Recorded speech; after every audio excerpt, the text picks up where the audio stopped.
खबरें तफसील से। जम्मू कश्मीर हाई कोर्ट ने नादिम मर्ग में 24 कश्मीरी पंडितों के कत्लेआम की फास्ट ट्रैक समाअत का हुक्म दिया है। हाई कोर्ट में इस मामले में ट्रायल 9 साल बाद दोबारा शुरू हुई है। 2003 में चैनपुरा शोपिया में आरपीसी के तहत मुख्तलिफ दफात, आर्म्स एक्ट और सेक्शन 30 के तहत मुकदमा दर्ज किया गया था। इस केस में 7 अफराद का चालान किया गया था। वाज़ेह रहे कि पुलवामा के नादिमर गांव में लश्कर के दहशतगर्दों ने 24 कश्मीरी पंडितों को कत्ल कर दिया था।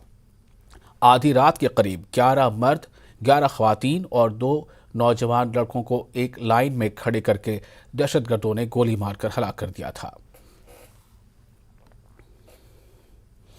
और नादिमर्ग में दहशतगर्दों के जरिए बहमाना कत्ल किए जाने वालों के लवाहिकीन ने JNK हाई कोर्ट के हुक्म का खैर मकदम किया है। जम्मू में न्यूज़ 18 से बात करते हुए श्यामा रानी और उनके बेटे भूषण लाल भट्ट ने इस फैसले की सताइश की और उम्मीद जाहिर की कि अब इंसाफ का बोलबाला होगा और कत्ल में मुलविस तमाम दहशतगर्दों को कानून के मुताबिक सजा दी जाएगी। भूषण लाल ने यह भी मुतालबा किया कि राहुल भट्ट, पुरन कृष्ण, रजनीपाला वगैरह के कत्ल के जिम्मेदार दहशतगर्दों को भी कटहरे में लाया जाना चाहिए। शोपियां के नाड़ी मर्ग में 23 मार्च 2003 को जिसमें 24 कश्मीरी पंडितों की हलाकत की गई थी, उनका कत्ल किया गया था, उस केस को दोबारा रीओपन करने और उसको एक्सपेडाइट तरीके से उस केस को चलाने का फैसला किया है, उसके लिए ऑर्डर दिया है।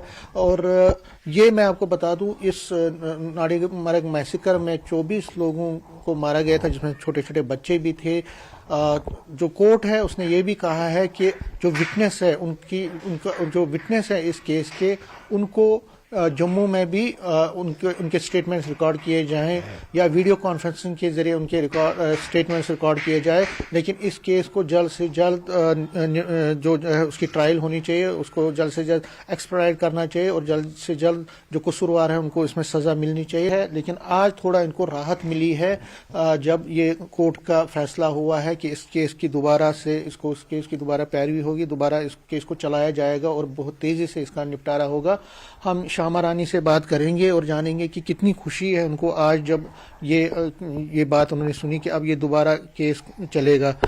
श्यामा रानी, तो वनतो में आज कोर्टन ये फैसला कि ये गछ बे केस चल वन ये गो गया ये बंद, तक कूचा खुशी सठा ति खुशी सठा अच्छ गोमुत तमिज गजब कहर गोमुत तमिज ये जन तिमन को बोझ तिहुंद सठा गोमुत मुश्किल तमिज सठा खुश आज क्या बसान तथ रोजन मलिस तथ बच गई ना यम गई यमो वुच न पानस पत हमें मारिक यमो वुच न पानस क्या करो यम तो लाड़े क्या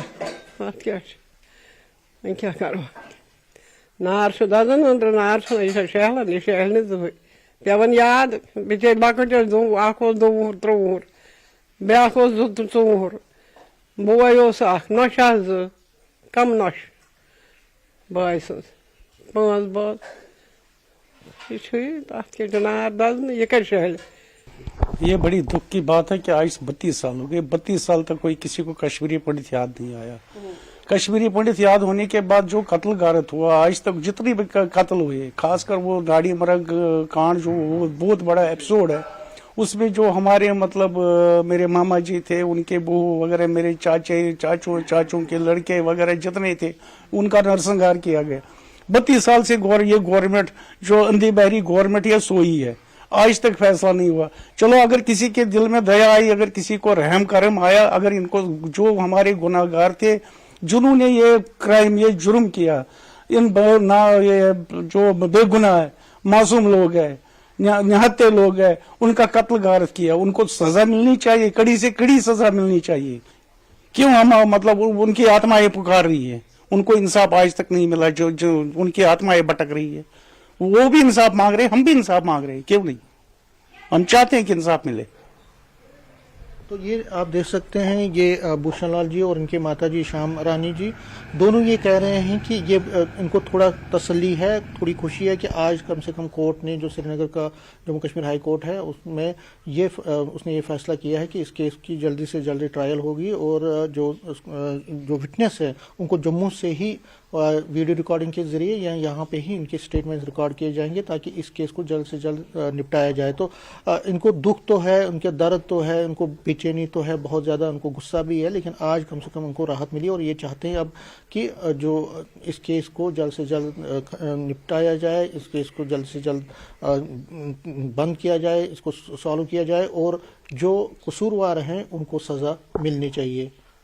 कैमरामैन चांद के साथ में समीर भट्ट, न्यूज़ 18 जम्मू। खबरों में आगे बढ़ते हैं। यूएनएससी की इंसदाद दहशतगर्दी कमेटी का इजलास आज दिल्ली में मुनक्किद हुआ। इजलास का आज दूसरा दिन था। मीटिंग से वज़ीर ख़ारजा एस जयशंकर ने खिताब किया। इजलास में रूस, अमेरिका और चीन समेत 15 ममालिक के नुमाइंदों ने शिरकत की। दहशतगर्दों के जरिए इंटरनेट और सोशल मीडिया की दहशतगर्दी की माली मुआवनत समेत दीगर उमूर पर तबादले ख्याल किया गया। The threat of terrorism is only growing and expanding, particularly in Asia and Africa, as successive reports of the 1267 Sanctions Committee monitoring reports have highlighted. The technological innovations and breakthroughs of the past 2 decades have been transformative in the way the world functions in every respect. These new emerging technologies, from virtual private networks and encrypted messaging services to blockchain and virtual currencies, offer a very promising future for a wide array of economic and social benefits for humankind. However, there is a flip side, especially where terrorism is concerned. और counter terror की chairperson Ruchira Kamboj का कहना है कि ये meeting बहुत ही अहम है। कमेटी के तमाम अरकान ने कहा है कि हिंदुस्तान ने कायदाना किरदार अदा किया है, जिसमें दहशतगर्दी जैसे अहम मौजू को नुमाया तौर पर उठाया गया। ये बैठक बहुत ही इम्पोर्टेंट बैठक है एंड सारे कमेटी मेंबर्स ने यही कहा है कि भारत ने एक लीडरशिप रोल लिया है इसमें in highlighting the menace and scourge of terrorism. ये हिंदुस्तान में यूएनएससी का पहला इजलास है। तारीख में आज तक ऐसा कभी नहीं हुआ। दुनिया मानती है कि हिंदुस्तान हमेशा दहशतगर्दी का शिकार रहा है। दहशतगर्दी की वजह से दुनिया की जीडीपी को $1 ट्रिलियन का नुकसान हुआ है। हिंदुस्तान में यूएन सिक्योरिटी काउंसिल की पहली मीटिंग है। आज तक इतिहास में ऐसा नहीं हुआ है। हमारे 75 साल इंडिपेंडेंस के हो गए हैं, तो इस साल ये मीटिंग होना तो और भी खास बात होती है। और दूसरा कि जो आतंकवाद के खिलाफ जो हमने नैरेटिव जो हम फर्दर कर रहे हैं, हमारी जो 2 साल की मेंबरशिप है यूएन सिक्योरिटी काउंसिल और जो प्रेसिडेंसी रही है, दिसंबर में भी रहेगी, उसमें काउंटर टेररिज्म के खिलाफ स्पेशल इवेंट्स आयोजित किए गए हैं और उसी को देखते हुए हमने ये मीटिंग यहाँ इंडिया में रखी है। बम्बई में रखने का मकसद तो ये था कि जो ह्यूमन एलिमेंट होता है, कोई भी ट्रेजेडी हो, वो छुप जाता है स्टैटिस्टिक्स में, नंबर्स, लोग भूल भी जाते हैं। लेकिन मुंबई में हमने ताज होटल में ये मीटिंग रखी, जहाँ मेमोरियल है। 15 देश जो यूएन सिक्योरिटी काउंसिल के मेंबर्स हैं, उन्होंने वहाँ अपना होमेज दिया, ट्रिब्यूट दिया, 1 मिनट का साइलेंस रखा। अब आज की तारीख में जो 5 परमानेंट मेंबर्स हैं सिक्योरिटी काउंसिल के, उसमें से 4 देशों के नागरिक इस हादसे में हलाक हुए थे। तो ये we just trying to connect them to that fact again. आज की मीटिंग में आप देखेंगे कि यूएन के लोग हैं, कुछ 25-30 कंट्रीज़ के एम्बेसडर्स, मंत्री हैं, सोशल मीडिया के हैं, यूट्यूब के हैं, गूगल के हैं, गेमिंग इंडस्ट्री के हैं। तो अपने नज़रिए से जो हालात हैं और जो टेररिस्ट हैं, आतंकवादी जो ये हमारी जो फैसिलिटीज़ हैं उसको मिसयूज़ कर सकते हैं, उसकी अवेयरनेस बढ़ाना, स्टैंडर्ड्स को रेज करना।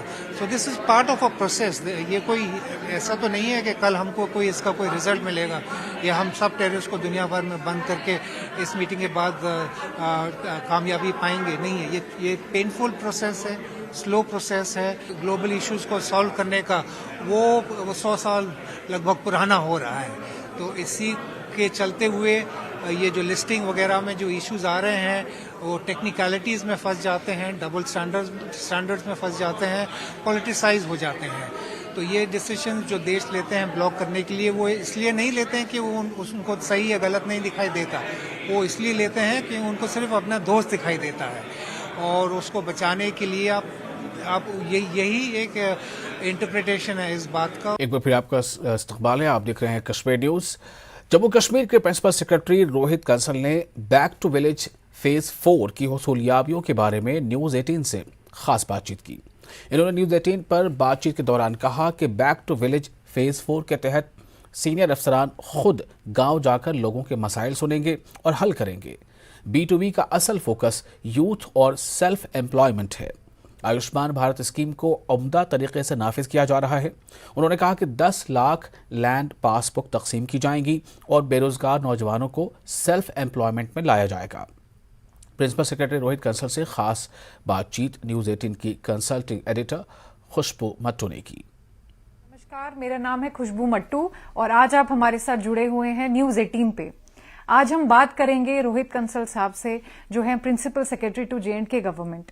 हम बात करेंगे बैक टू विलेज के फेज 4 प्रोग्राम के बारे में, जिसमें पहले के 3 फेजेस में बहुत ही अच्छे तरीके से आउटरीच हुआ है और इस बार 8 लाख सिटीजन्स, रूरल सिटीजन्स के साथ फिर से जुड़ा जाएगा, जिसमें करीबन हमारे 25,000 एम्प्लॉयज, गवर्नमेंट एम्प्लॉयज जुड़े होंगे और 4500 गेजेटेड एम्प्लॉयज होंगे जो पंचायत्स में आउटरीच करेंगे। Welcome to the show sir. Thank you very much. So sir, क्या विजन है बैक टू विलेज के फेज 4 का? देखिए, आप तो हमारे साथ जुड़े हुए हैं पिछले 3 फेजेस से। सो हर फेज में हमारा बेसिक कॉन्सेप्ट बड़ा सिंपल है। आपने अक्सर सुना होगा गवर्नमेंट ऑफिसर्स के बारे में, एडमिनिस्ट्रेशन के बारे में एक बात कही जाती है कि साहब ये तो कमरे में रहते हैं, एयर कंडीशनड ऑफिस से काम करते हैं, बात नहीं सुनते हैं। तो हमने इस सब के जवाब में ये कहा कि गवर्नमेंट गांव में चल के आएगी और एक ऑफिसर, हर एक ऑफिसर को एक पंचायत अलॉट की गई, हर एक पंचायत को एक ऑफिसर अलॉट किया गया, gazetted officer. So people go to the panchayat, they spend 2 days and a night, they talk to the people and do various other things। तो ये हमारा B2B का बेसिक कॉन्सेप्ट है। तो B2V4 जो है ये हमारा 4th एडिशन है। इस 4th एडिशन में हमने कुछ नई चीजें जोड़ी हैं। एक तो हमने ये किया है कि हमने इसको एक्शन ओरिएंटेड बनाने की कोशिश की है कि इसमें कुछ डिलीवरेबल्स हों, वो डिलीवरेबल्स अचीव हों और पब्लिक को भी ये पता चले कि इसमें क्या क्या डिलीवरेबल्स अचीव हुए। दूसरा हमने क्या किया, as run up to back to village हमने 10 या 15 दिन का एक जन अभियान चलाया। आपने भी उसके बारे में सुना होगा। उस जन अभियान में हमने वो इश्यूज टेकअप करने की कोशिश की which are affecting the public या which are close to people's hearts. And as we progress in this programme I will tell you हमने क्या किया और कैसे कैसे किया। लेकिन बुनियादी तौर पे B2V4 में 3 चीजें हैं। एक, ये एक्शन ओरिएंटेड है, दूसरा ये यूथ और सेल्फ एम्प्लॉयमेंट पे फोकस्ड है और तीसरा it has been preceded by a run up in the form of a जन अभियान। नेक्स्ट हमारा है कि हमारे इमीडिएट फोकस एरियाज क्या रहेंगे आउटरीच में, रूरल एरियाज में, और क्या 1 or 2 day is enough in a year? I'll explain both these things। देखिए, सबसे पहली बात तो ये है कि B2V4 is actually a part of a large number of developmental activities that we are doing। ऐसा नहीं है कि इस एक हफ्ते में ऑफिसर जाएंगे, एक हफ्ते में काया पलट कर देंगे और फिर आ जाएंगे। ये तो संभव नहीं और ये हमारा क्लेम भी नहीं है। But it is certainly an outreach programme. जैसा मैंने शुरू में कहा, इब्तिदा में कहा कि बहुत बार लोग कहते हैं कि हम ऑफिसर से कैसे मिलें, हम कैसे उनको अपनी बात बताएं। तो उसके जवाब में ऑफिसर खुद ही गांव में जाएगा and these are all senior officers. I will myself be going to one village, the chief secretary will be going to another village, my colleagues will be going to other villages. तो ये senior officers जाएंगे। दूसरा यह है कि वो लोगों से जानेंगे कि उनके क्या इश्यूज हैं। तीसरी चीज क्या है कि इसमें हमने कुछ डिलीवरेबल्स रखे हैं, कुछ काम ऐसे रखे हैं जो वहां पे किए जाएंगे। For example, Jammu and Kashmir is the only place जहां पे आयुष्मान भारत को यूनिवर्सल कर दिया गया जी, है। बिल्कुल। आपको मालूम है every resident is entitled to support और इंश्योरेंस अंडर आयुष्मान भारत। इसमें हमारी 92% सैचुरेशन हो चुकी है फैमिली वाइज। हमने टारगेट ये रखा है कि जन अभियान में और बैक टू विलेज में हम जहां तक हो सके इसकी 100% सैचुरेशन कर देंगे। उसका क्या मतलब होगा? उसका मतलब यह होगा कि every family will have at least one golden card. तो एटलीस्ट वन गोल्डन कार्ड का मतलब यह है कि family is entitled to insurance benefit. तो this is something which will directly affect a large number of families. दूसरा एग्जाम्पल देता हूं, ज्यादातर लोग जो है हम में से वो किसी ना किसी प्रकार की लैंड ओनिंग रखते हैं, जो यहां के लैंड ओन करते हैं। तो आपने भी नोटिस किया होगा कि जिसकी लैंड है उसको पटवारी के पीछे भागना पड़ता है कि भाई मेरी कितनी लैंड है, मेरी कहां लैंड है। हमने क्या किया है, हमने लैंड पासबुक का सिस्टम शुरू किया है। जिस तरह बैंक से पासबुक मिलती है उसी तरह लैंड की पासबुक है, जिसमें आपका खसरा, खेवट, लैंड की क्वांटिटी, लोकेशन सब बताया जाएगा और पासबुक की शेप में आपको काश्तकार को दे दिया जाएगा। 1 लाख जो है 10 लाख जो है लैंड पासबुक्स इस पीरियड में हम डिस्ट्रीब्यूट करेंगे and so on and so forth. There are so many other deliverables जो हम कोशिश करेंगे कि हम इस पीरियड में इंप्लीमेंट करें, अचीव करें। तो नाज़रीन, आप ये पूरी बातचीत आज रात 9:30 बजे न्यूज़ 18 JKLH पर देख सकते हैं। अगली खबर, इंडोर स्टेडियम कश्मीर में पहली बार 31वीं सीनियर नेशनल वुशु चैंपियनशिप की इफ्तिताही तकरीब का इनेकाद किया गया। वुशु चैंपियनशिप 28 अक्टूबर से 2 नवंबर तक होगा। LG मनोज सिन्हा ने एक तकरीर में सबका खैर मकदम किया। उन्होंने अपनी तकरीर में कहा कि हिंदुस्तान के मुख्तलिफ हिस्सों से खिलाड़ी कश्मीर आए हैं। कश्मीर अपनी मेहमान नवाजी के लिए जाना जाता है। उन्होंने कहा कि इंतजामिया जम्मू कश्मीर को खेलों की फहरिस्त में सर फहरिस्त रखने की कोशिश कर रहा है। आज के इस इवेंट के हवाले से मैं आपके माध्यम से, आपके मीडियम से लोगों तक ये बात पहुंचाना चाहती हूं कि हमारे पास वर्ल्ड क्लास इंफ्रास्ट्रक्चर है, तभी जाके हम जब भी नेशनल इवेंट्स लेने की बात होती है तो हमारा पासा वहां पे बड़ा भारी पड़ता है और हमें वो दिया जाता है। रिसेंटली हमारा यहाँ एशियन पेंटिक्स आर्ट चैम्पियनशिप हुई, उससे पहले TT की नेशनल चैम्पियनशिप हुई, अभी वुशु का यहाँ पे नेशनल चैम्पियनशिप तभी पॉसिबल है जब हमारे पास इंफ्रास्ट्रक्चर है। आप वहाँ देख रहे हो, यहाँ देख रहे हैं, हमारे पास वुशु के एरिनाज आ गए हैं। यहाँ वुशु एकेडमी का आज इनेकाद ऑनरेबल LG साहब के हाथों होगा। इसी तरह जम्मू में हमारी वुशु एकेडमी है, इक्विपमेंट है। खेलो इंडिया सेंटर्स हमारे वुशु में चल रहे हैं, जहाँ पे हमें फ्री ट्रेनिंग बच्चों को देते हैं। इक्विपमेंट सरकार का है, इंफ्रास्ट्रक्चर सरकार का है। ये एक सरकार की कोशिश है कि ज़्यादा से ज़्यादा बच्चे गेम्स में आएँ, अपना नाम रोशन करें, anti social activity, drug activity से दूर रहे और एक पॉजिटिव एक्टिविटी में जुड़ जाए। स्पोर्ट्स डिपार्टमेंट, स्पोर्ट्स काउंसिल और हमारे इन दोनों विभागों से जुड़े हुए अधिकारियों की मेहनत और यहाँ के नौजवानों की दृढ़ इच्छा शक्ति के कारण ही संभव हो चुका है। इस वर्ष 35 लाख लोग या उससे भी ज्यादा लोग, खासतौर से नौजवान बच्चे बच्चियां स्पोर्ट्स एक्टिविटीज में भाग लें, इसकी योजना बनाई गई। मैं मानता हूं इन खिलाड़ियों की भागीदारी के साथ जम्मू कश्मीर एक नए ऐतिहासिक पड़ाव का साक्षी बनेगा। स्पोर्ट्स काउंसिल और स्पोर्ट्स डिपार्टमेंट द्वारा चलाए जा रहे खेल के इस महाअभियान में केवल बड़े शहर नहीं बल्कि छोटे शहर और दूर दराज के गांव में भी अनेक प्रतिभाएं सामने आ रही हैं, जिन्हें पर्याप्त संसाधन और गेम्स का एक्सपोजर उपलब्ध हो रहा है। मैं मानता हूं जम्मू कश्मीर के लिए ये सफर थोड़ा लंबा है। हमें प्लेयर्स में, उनकी ट्रेनिंग में, टैलेंट्स को तराशने में लॉन्ग टर्म इन्वेस्टमेंट करना हो। सयाहती मकाम गुलमर्ग में फौज के डुगर डिवीजन की जानिब से 2 रोज़ा गुलमर्ग फेस्टिवल का आगाज़ हो गया है। इस फेस्टिवल में मुख्तलिफ मैदानों में मुख्तलिफ मुकाबलों का इनेकाद होगा। मुख्तलिफ फनकार अपने फ़न से सामीन को महजूज कर रहे हैं। पेश है गुलमर्ग से हमारे नुमाइंदे मुनीर हुसैन हुर्रा की यह खास रिपोर्ट।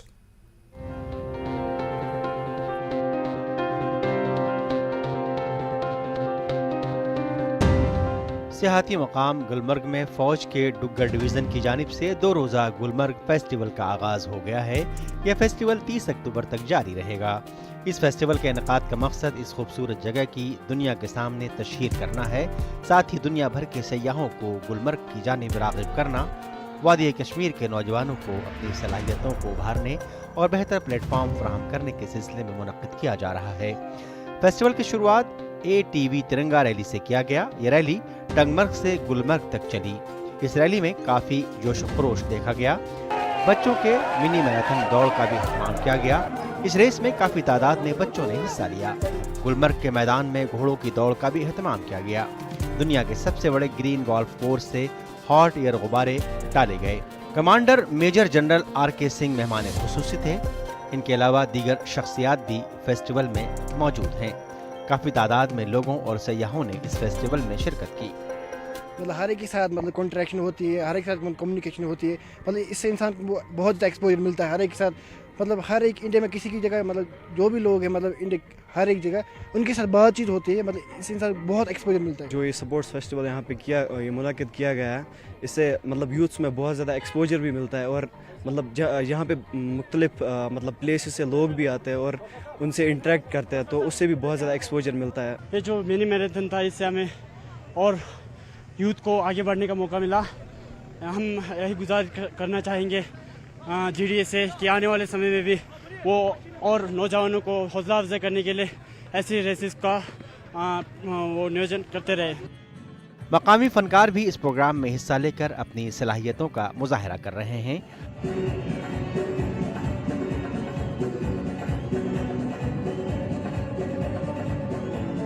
पहले रोज गुलमर्ग के मशहूर आइस रिंग में कल्चरल प्रोग्राम मुनक्किद हुआ, जिनमें मुख्तलिफ आर्टिस्टों ने अपने फन के जादू बिखेरे।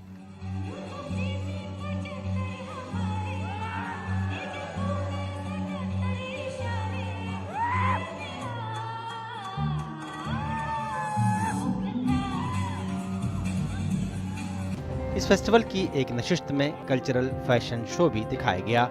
इस फैशन शो में काफी तादाद में नौजवानों ने हिस्सा लिया। इस मौके पर काफी दिलकश मनाजिर देखने को मिले। मुझे बहुत ही अच्छा लगा। मैं खुद एक आर्टिस्ट हूँ और मतलब यहाँ पे ये हमारे लिए ऐसे प्लेटफॉर्म्स देखते हैं, ये बहुत ही अच्छा है हमारे लिए। इससे हम आगे बढ़ सकते हैं और फ्यूचर में कुछ कर सकते हैं अपने लिए। आर्मी हमें सपोर्ट कर रही है आगे बढ़ाने के लिए, मैं इनको थैंक्स कहना चाहूँगी। बहुत ही अच्छा है। अगर ऐसे शोज होते तो जो यूथ है कश्मीर का, उनको एक प्लेटफॉर्म मिलता है आगे जाने के लिए, अपना टैलेंट दिखाने के लिए, और चाहे वो किसी भी फील्ड में हो, म्यूजिक, डांस या चाहे कुछ भी, व्हाटएवर इट इज, ऐसे एक यूथ को एक्सपोजर मिलता है आगे आने का, अपना टैलेंट दिखाने का, और इससे बहुत ज्यादा हमें अपॉर्चुनिटी मिलती है आगे जाने की। ये एक अच्छा प्लेटफॉर्म है यूथ के लिए। वो जो यूथ को डिस्ट्रैक्ट करता है सब कुछ, वो ड्रग्स वग्स, उसके लिए अच्छा है। सो दिस हाँ हो रहा है, प्लेटफॉर्म हो रहा है, डेवलप हो रहा है। यूथ के जो सारा ये है माइंड सेट उसकी तरह जा रहा है। So it's a good platform. फौज की जानिब से इस फेस्टिवल का मकसद यही है कि यहाँ के मकामी नौजवानों को हर मैदान में अपनी सलाहियतों को उभारने के लिए बेहतर प्लेटफॉर्म फराहम करना, साथ ही यहाँ की सेहत को फ़रोग़ देना है। गुलमर्ग में इस तरह की तकारीब मुनक़िद करना सयाहों की आमद के लिए एक मुस्बत पहलू माना जाता है। वहीं यहाँ बॉलीवुड की शख्सियात और दीगर फनकारों की आमद से कश्मीर की सरजमीन पर दोबारा फिल्मों की अक्सबंदी करने के लिए राहें हमवार होती हैं। साथ ही यहाँ के नौजवानों को अपना कैरियर बनाने और अपनी सलाहियतों को निखारने में बेहतर प्लेटफॉर्म फराहम हो सकता है। न्यूज़ 18 JKLH के लिए गुलमर्ग से मुनीर हुसैन हुर्रा की रिपोर्ट। के बाद एक बार फिर आपका खैर मकदम है। श्रीनगर के टैगोर हॉल में 2 रोज़ा बैनुल अक़वामी फिल्म फेस्टिवल का आगाज़ किया गया। श्रीनगर इंटरनेशनल फिल्म फेस्टिवल का इनेकाद रूट्स इन फतेह कदाल एंटरटेनमेंट और वमित ग्रुप ने किया है। फेस्टिवल में मकामी, कौमी और बैनुल अक़वामी प्रोड्यूसर्स की 100 से ज़ायद फिल्में कम्पीट करेंगी।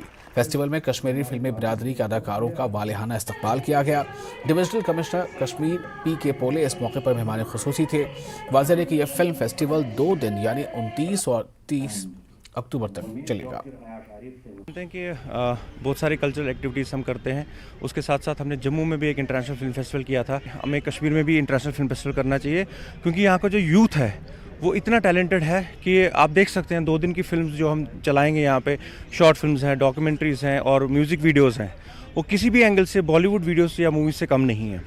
तो मेन पर्पज़ यही है कि आज हमने रेड कार्पेट भी इंट्रोड्यूस किया, first ever read carpet Kashmir में, यहाँ के लोकल आर्टिस्टों के लिए जिन्होंने टेलीविज़न मूवीज़ में काम किया है, और बहुत खुशी हो रही है कि उन्होंने बढ़ चढ़ कर इसमें हिस्सा लिया। ये जो इंटरनेशनल फिल्म फेस्टिवल श्रीनगर में किया, इसका एक मकसद है कि जो लोकल टैलेंट है और लोकल फिल्म मेकर्स हैं, लोकल आर्टिस्ट्स हैं, इनको हम एक इंटरनेशनल प्लेटफॉर्म कैसे प्रोवाइड कर सकें। स्पेशली यहाँ के जो आर्टिस्ट हैं उनके लिए रेड कार्पेट वेलकम रखा था, तो मुझे लगता है कि एक अच्छी शुरुआत हुई है। और जम्मू यूनिवर्सिटी के भद्रवा में मेगा यूथ फेस्टिवल संगम 2022 मुनक़िद होगा। 5 रोज़ा फेस्टिवल का आगाज़ भद्रवा यूनिवर्सिटी कैंपस में होगा। इंडियन आर्मी के राष्ट्रीय राइफल्स के ताउन से 31 अक्टूबर से 4 नवंबर तक फेस्टिवल जारी रहेगा। इस यूथ फेस्टिवल में 34 कॉलेजेस यूनिवर्सिटीज़ के तलबा शिरकत की तवक्को की जा रही है। कर्नल रजत परमार और PRO Jammu university Bhaderwah campus Arif Khatib ने प्रेस कॉन्फ्रेंस में फेस्टिवल की तफसील बताई।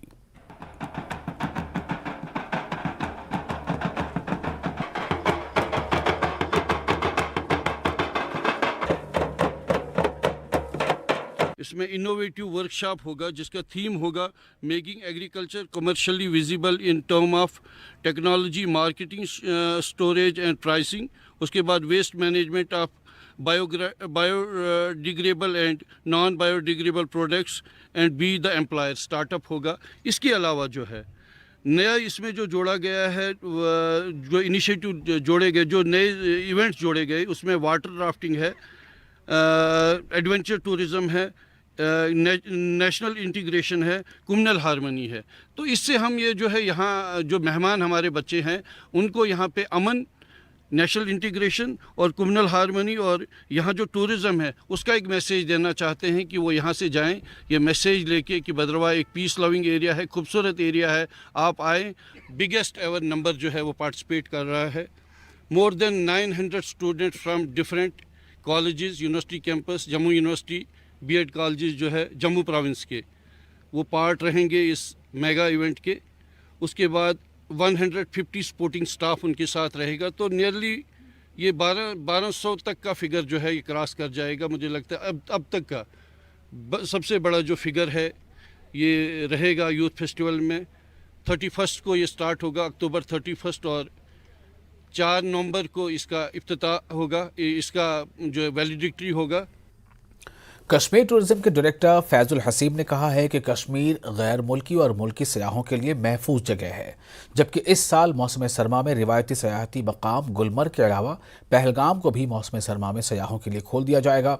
इसके अलावा सोनामर्ग पर ज़्यादा तवज्जो मरकूज़ की जाएगी और दूध पथरी और योसमर्ग को भी तरजीह दी जा रही है। टूरिज्म के डायरेक्टर से न्यूज़ 18 के स्पेशल कॉरेस्पॉन्डेंट ज़हूर रिजवी ने कई सवाल किए। गुलमर्ग तो खुला ही रहता था हमेशा से। लास्ट ईयर मेरे आने से पहले पहलगाम में भी एक पहल की गई थी, पहलगाम भी लास्ट ईयर खुला रहा था, इस बार भी पहलगाम खुला रहेगा। उसके अलावा हमारा मेजर थ्रस्ट इस बार सोनमर्ग पे है कि देखिए विंटर डेस्टिनेशन खोलना कोई एक दिन का काम नहीं होता, इसमें बैक एंड पे बड़ी चीज़ें होती है। इसमें सिर्फ टूरिज्म डिपार्टमेंट नहीं है, हम तो बस डेस्टिनेशन एक्टिव कर सकते हैं, लेकिन बाकी फिर इसमें डिप्टी कमिश्नर साहिबान, ड्यूकॉम साहब, इन सब का रोल रहता है, बिजली, सड़क, पानी, ये वो वगैरह। तो इस बार सोनमर्ग पे हमारा मेजर फोकस है।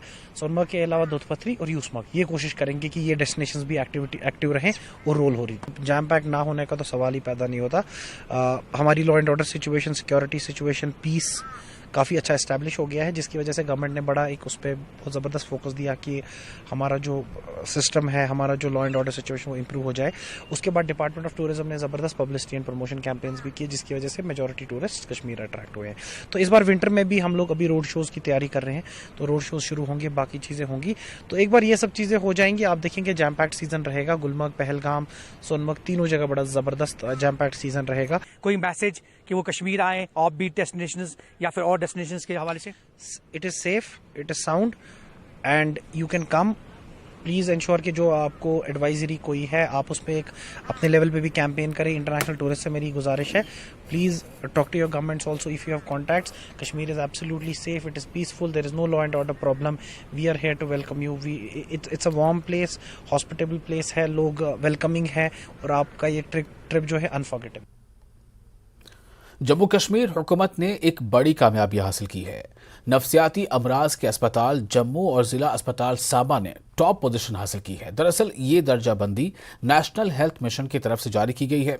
गवर्नमेंट मेडिकल कॉलेजों और डिस्ट्रिक्ट अस्पतालों के एसोसिएटेड अस्पतालों के जुमरे में टॉप पोजीशन हासिल की है। इन दोनों अस्पतालों ने सेहत की सहूलियात में नुमायां कारकर्दगी अंजाम दी है।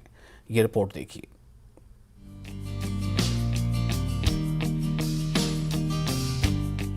जम्मू कश्मीर हुकूमत सेहत से मुतालिक सहूलियात और बुनियादी ढांचे को बेहतर बनाने की तरफ बहुत ज्यादा तवज्जो दे रही है। हुकूमत के नुमाया इक़दामात के नताइज भी सामने आना शुरू हो गए हैं। एक मुस्बत पेशरफ्त में NHM ने सितंबर के महीने के लिए सेहत आमा की सहूलियात की दर्जाबंदी JKE सहज अस्पताल मैनेजमेंट सिस्टम पोर्टल की बुनियाद पर जारी की है। रैंकिंग रजिस्ट्रेशन EMR यानी इलेक्ट्रॉनिक मेडिकल रिकॉर्ड की तब्दीली और सितंबर 2022 के महीने के लिए JKE सहज के पोर्टल पर अपलोड किए गए मरीजों की फीडबैक की बुनियाद पर की गई है।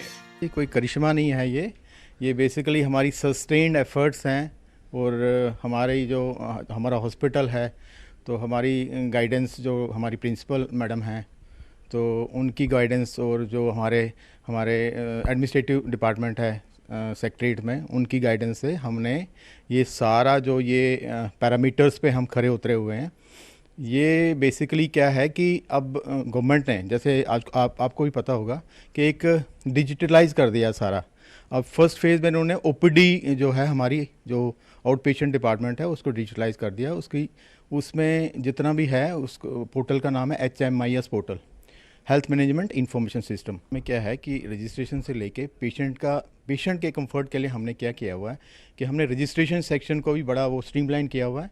पेशेंट आता है उसका इमीडिएटली उसका रजिस्ट्रेशन हो जाता है, तो उसके बाद वो डॉक्टर्स के OPD में जब जाने से हम उसको पूरा वहाँ गाइड करते हैं, प्रॉपरली गाइड करके हम पेशेंट को वो डॉक्टर्स के चैम्बर में चला जाता है। डॉक्टर के चैम्बर में भी यही कोशिश होती है कि जितनी जल्द उसका हो जाए ट्रीटमेंट, जितनी जल्द उसका डायग्नोज हो जाए, उसके बाद वो डॉक्टर देख के जो भी उनको डायग्नोज करते हैं, मेडिसिन लिखते हैं, उसके बाद वो फार्मेसी में चला जाता है। और फार्मेसी में भी हमने काफ़ी मतलब जो लोग रखे हुए हैं वो कंप्यूटर ट्रेंड हैं, जो फार्मेसी जो डिस्ट्रीब्यूट करते हैं मेडिसिन, तो उसमें जो मेडिसिन डॉक्टर्स ने लिखी हुई है वो उनको डिस्पेंस हो जाती है वहीं। सरकारी मेडिकल कॉलेजों के एसोसिएटेड अस्पतालों के जुमरे में पहला मकाम नफ्सियाती अमराज अस्पताल जम्मू ने हासिल किया है।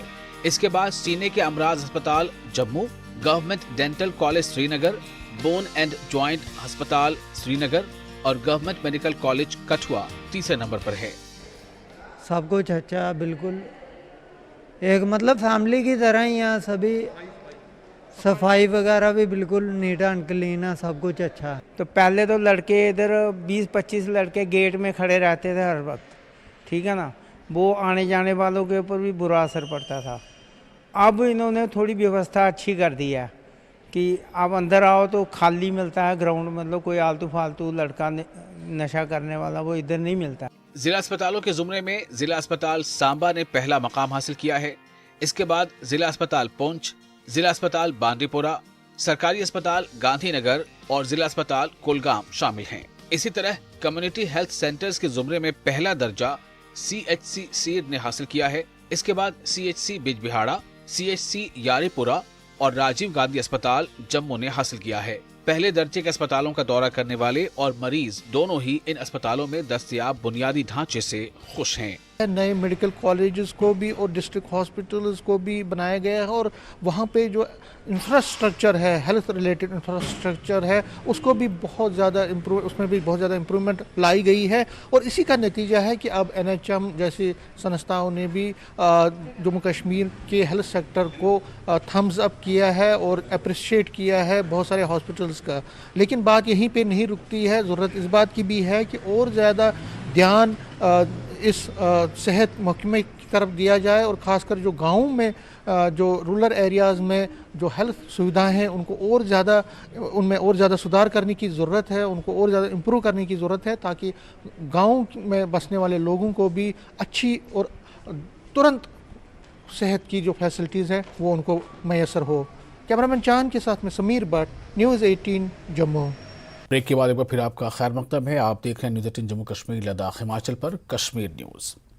आज का दौर सोशल फोटोग्राफी का दौर है और हम इंस्टाग्राम, फेसबुक की यादों और स्नैपचैट सेल्फीज़ के जरिए ज़िंदगी के तकरीबन हर लम्हे को रिकॉर्ड करते हैं। ताहम बदलते वक्त के साथ रिवायती फ़ोटोग्राफी किस तरह से मुतासिर हुई है, देखिए संबल सोनावारी से हमारे नुमाइंदे साजिद रसूल की खास रिपोर्ट।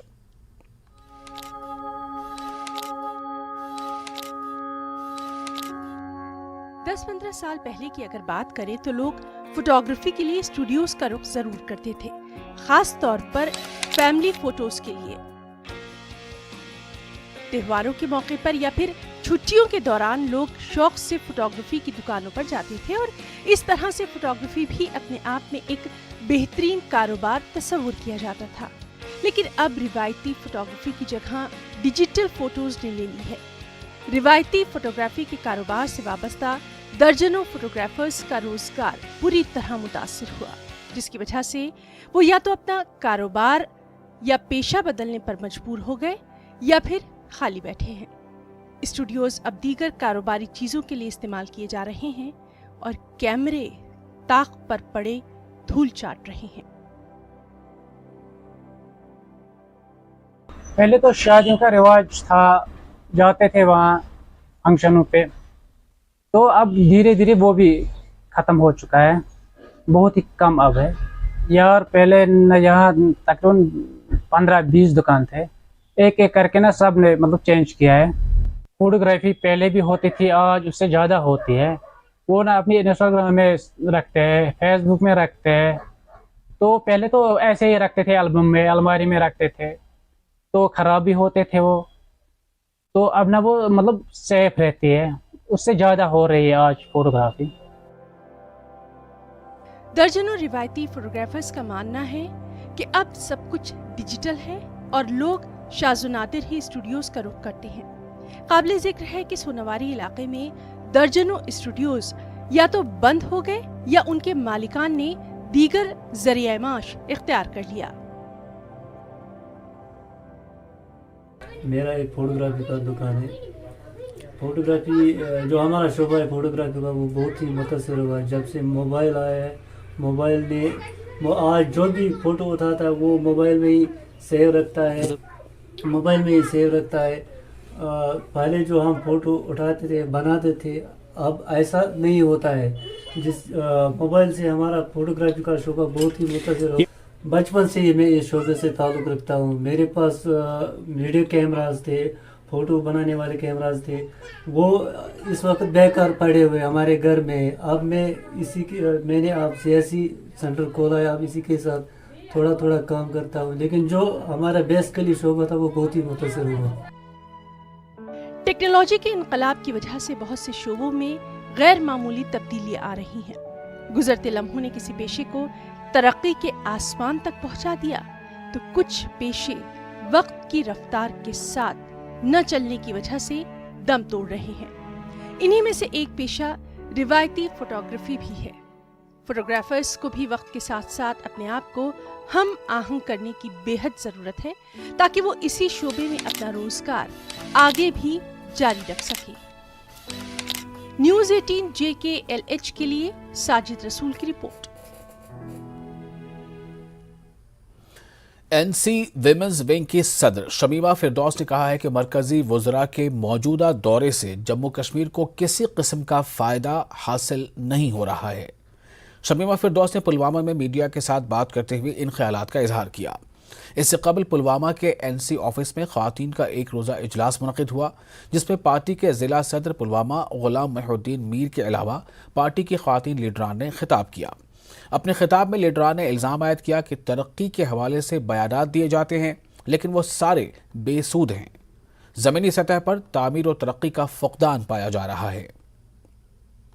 कि यहाँ पे कोई और भी जमात है, बीजेपी अपना डंडूरा पीटते थे, वो कह रहे थे कि हम हैं, वो लोगों को वो चाहते थे उनकी एक्सेप्टेंस हो, तो इसलिए उन्होंने ये सब कुछ किया। वहाँ उसका नतीजा भी कुछ नहीं निकला, किसी जगह कोई चीज़ स्टैंड ही नहीं है, कोई भी चीज़ नहीं। ये नहीं हम ऐसे कह रहे हैं कि हम एक जमात है तो हमें अपोजिशन करनी चाहिए, मगर यहाँ पर हम देखें, मैंने कल देखा टीवी पे बहुत सारे बीजेपी के वो मिनिस्टर्स आए थे, यहाँ पर जाते हैं, वहाँ पे जाते हैं, वो सैर सपाटे।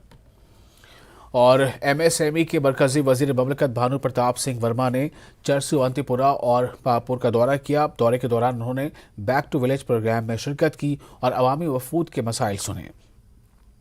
भानु प्रताप सिंह वर्मा ने चरसू अंतिपुरा में जन अभियान में शिरकत की, बेड क्लस्टर का भी दौरा किया और खेलों के मुकाबलों का इफ्तिताह भी किया। मौसूफ ने मीडिया को बताया कि मरकजी वज़रा के दौरे कश्मीर का मकसद ये है कि मरकजी स्कीमों का फ़ायदा ज़मीनी सतह पर पहुँचता है या नहीं।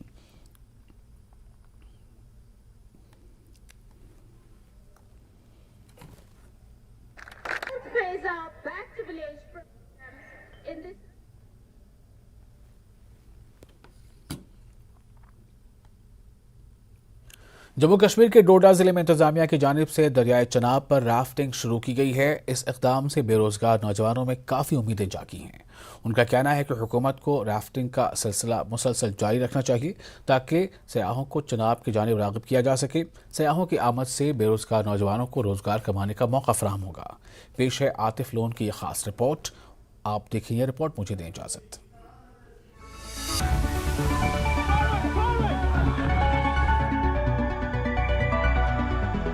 से पानी उड़ाओ पैरों से, कैसा लग रहा है?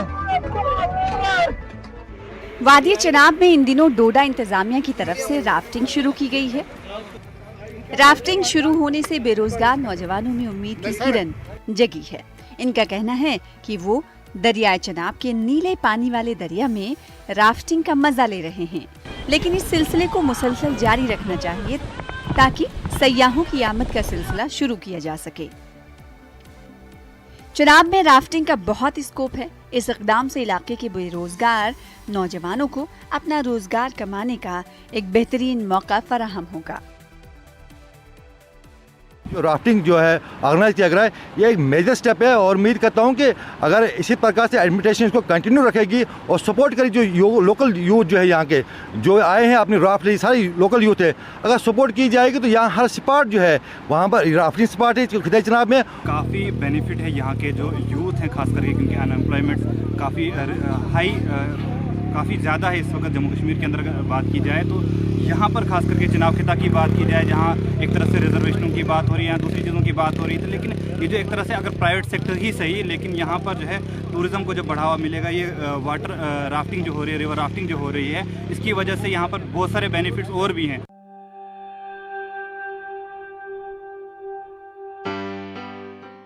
जेके एडवेंचरर्स के ऑपरेटर सचिन संबयाल और एसडीएम ठाठरी अथर अमीन जरगर की मेहनत और काविशों की बदौलत चनाब में राफ्टिंग शुरू हुई है।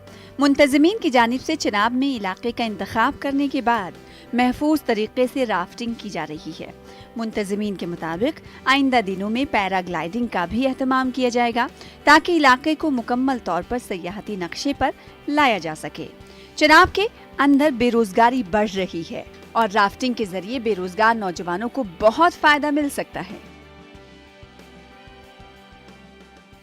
जहाँ तक फ़ायदे की बात है तो आप देख रहे हैं कम से कम अभी हमारे 40-50 यूथ तो अभी जुड़े हैं। इंशाल्लाह हमारा सपना है यहाँ पे इंटरनेशनल चैम्पियनशिप इस साल होगी और ये जो है राफ्टिंग का हब बनेगा। जैसे जिन लोगों ने ऋषिकेश में किया, ये कह रहे हैं यहाँ पे उससे भी हाई ग्रेड के रैपिड्स हैं और इसके साथ साथ हमने ATV राइड लाई है। अभी हमारी पैराग्लाइडिंग शुरू होने जा रही है। यहाँ पे बीच वॉलीबॉल शुरू कर रहे हैं हम और इंशाल्लाह हमारी उम्मीद है कि यहाँ जो है प्रेम नगर में जगह नहीं मिलनी चाहिए, इतने रेस्ट हाउसेस बनने चाहिए, गेस्ट हाउसेस बनने चाहिए। उस लेवल पे हमें जो है ठाठरी सब डिवीज़न को जो है एडवेंचर स्पोर्ट का हब बनाने का हमारा इरादा है। जिस वक्त हमने वहाँ पे राफ्टिंग की शुरुआत की थी उस वक्त बिल्कुल ऐसा ही था और आज की डेट में लगभग 200 लोग वहाँ पे राफ्टिंग के साथ जुड़े और उससे अपनी एम्प्लॉयमेंट कमा रहे हैं। और यहाँ पे हमने एक शुरुआत की थी आज से 2 साल पहले पहली बार हमने यहाँ पे कमर्शियल जो राइड्स करवाई थी और अब धीरे धीरे ये थोड़ा पॉपुलर भी हो रहा है और एडमिनिस्ट्रेशन भी हमें सपोर्ट कर रही है और अगर इसी तरीके से सपोर्ट करती रही तो यकीनन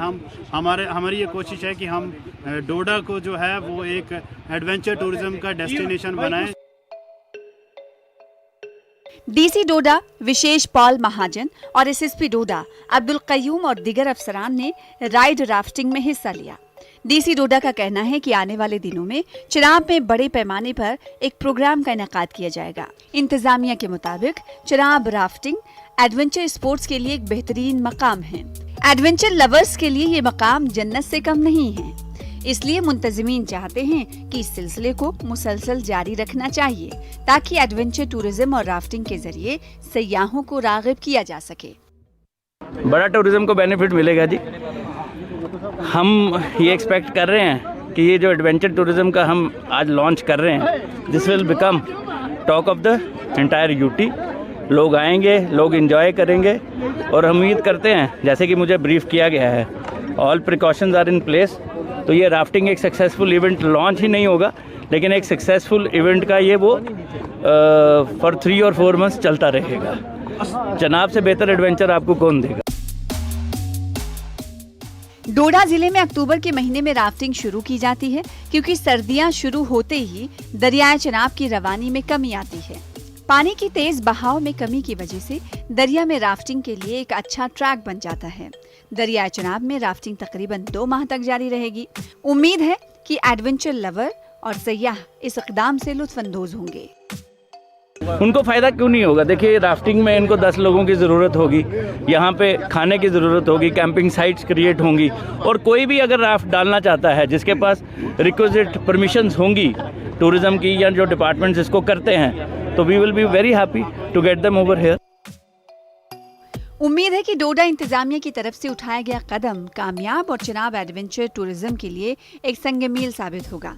सयाह और एडवेंचर स्पोर्ट्स लवर्स को इस खूबसूरती से लबरेज और एडवेंचर से भरी वादी की जानिब रुख करना चाहिए। उम्मीद है कि सरकार और महकमे टूरिज्म इस इलाके की जानिब तवज्जो मरकूज करके सयाहती नक्शे पर लाने के साथ साथ एडवेंचर स्पोर्ट्स के दरवाजों को भी खोलने में आला सतह पर इक़दाम करने की कोशिश करेगी। कैसा लग रहा है? न्यूज़ 18 के लिए डोडा से आतिफ लोन की रिपोर्ट।